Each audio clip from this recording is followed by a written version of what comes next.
ঠিক দুদিন আগে বিএসএফ কে লক্ষ্য করে চিকেন স্নেকের কাছে পাথর ছুঁড়েছিল বাংলাদেশিরা।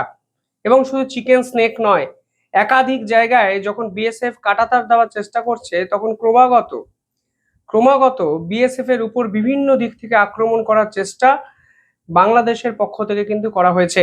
এবং ভারত পরিষ্কার বুঝিয়ে দিয়েছে যে এর পিছনে বাংলাদেশের বর্ডার গার্ড অফ বাংলাদেশ অর্থাৎ বিজিবির সরাসরি মদত আছে। এই প্রেক্ষাপটে দাঁড়িয়ে ভারতের বিএসএফ সরাসরি বিজেপিকে একটি জয়েন্ট মিটিং এর জন্য আহ্বান করলো। এবং মনে করা হচ্ছে যে এই বৈঠক আসলে বিএসএফ এর পক্ষ থেকে কার্যত বাংলাদেশের বিজেপিকে এক আলটিমেটাম, যদি এর পরেও বাংলাদেশের পক্ষ থেকে বাড়াবাড়ি করা হয় তাহলে কিন্তু ফলাফল ভালো হবে না, তা বাংলাদেশকে পরিষ্কার বুঝিয়ে দেওয়া হবে এই বৈঠকে।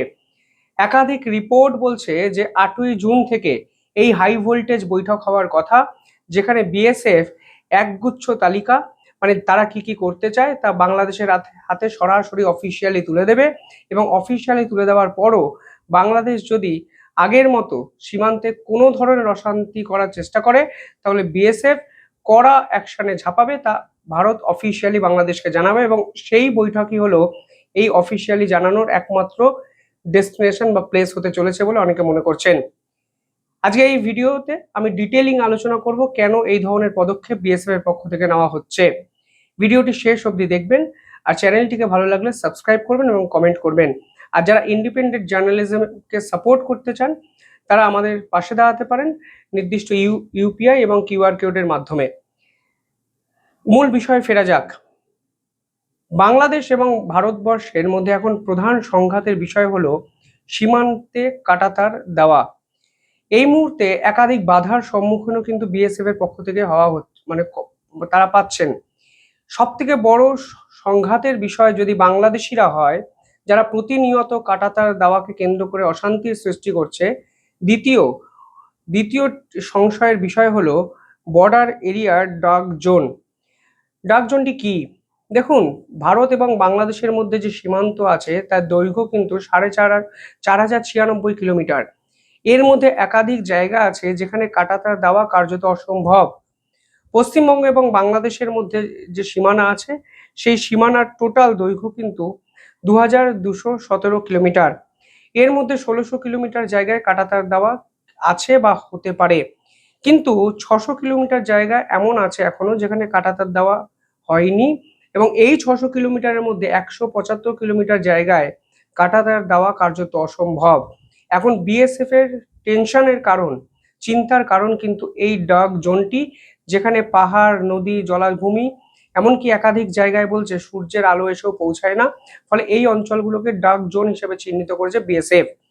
ইম্পর্টেন্ট বিষয় হলো পশ্চিমবঙ্গের এই ডার্ক জোন এমন কিছু জেলাকে কেন্দ্র করে তৈরি হয়েছে, যেই জেলাগুলো আমাদের বিভিন্ন ক্ষেত্রে ন্যাশনাল সিকিউরিটির ক্ষেত্রে গুরুত্বপূর্ণ হয়ে যাচ্ছে।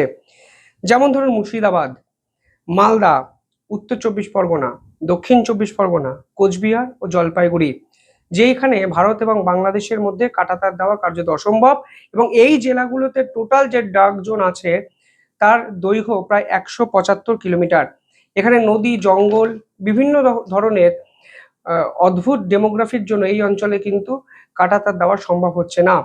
এবার বিএসএফ এর পক্ষ থেকে পরিষ্কারভাবে বলা হচ্ছে যে এই অঞ্চলে কাঁটাতার দেওয়া না হলেও বিএসএফ এমন কিছু পরিকল্পনা করছে যা এই অঞ্চলগুলোকে সুরক্ষিত করতে পারে।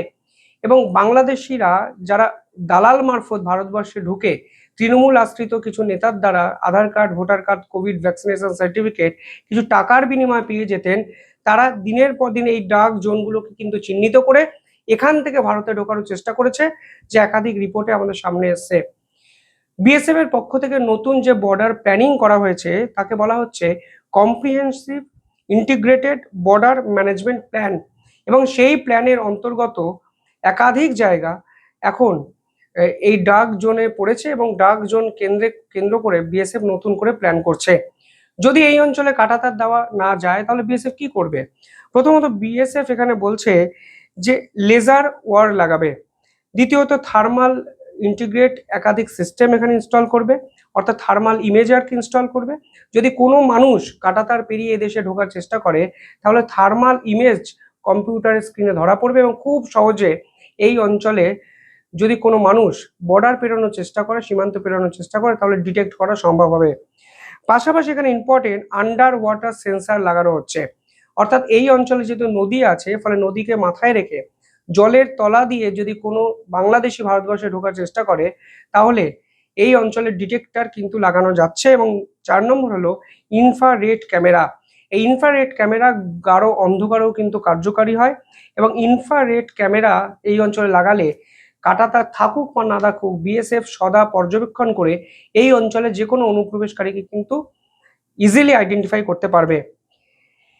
ইম্পর্টেন্ট বিষয় হলো, পশ্চিমবঙ্গে বিজেপি সরকার আসার পরে সীমান্তের নীতিতে আমূল পরিবর্তন হয়েছে।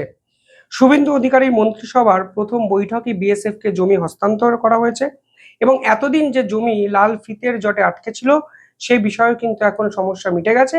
ফলে সব মিলিয়ে বিএসএফ এখানে করা অ্যাকশনে ঝাঁপাচ্ছে তা পরিষ্কার, এবং একথা মাথায় রেখেই বিজেপির সঙ্গে এই ধরনের হাই ভোল্টেজ মিটিং যা হতে চলেছে 8ই জুন।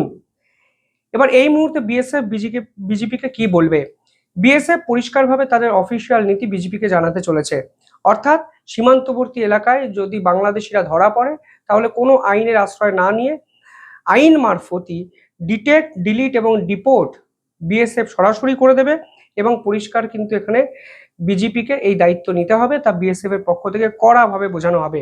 পাশাপাশি লাগাতার বিএসএফ এর উপর যে হামলা হচ্ছে তারও কিন্তু আলোচনা এই মিটিং এ হতে চলেছে, এবং গরু পাচার এবং চোরাচালানকারী নিয়ে বিএসএফ যেরকম সমস্যার সম্মুখীন বাংলাদেশের পক্ষ থেকে হচ্ছে, তারও কিন্তু একটি আলটিমেটাম দেওয়ার কথা এই মিটিং এ।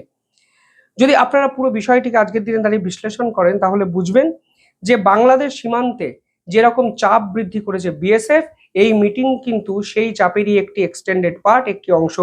পাশাপাশি বিজেপিকে পরিষ্কার বলে দেওয়া হবে যে আমরা অফিসিয়ালি হোল্ডিং সেন্টার তৈরি করেছি, অর্থাৎ যে অবৈধ বাংলাদেশিরা আমাদের ভারতের বিভিন্ন স্থানে ছড়িয়ে ছিটিয়ে আছে তাদেরকে ধরে হোল্ডিং সেন্টারে রাখা হচ্ছে।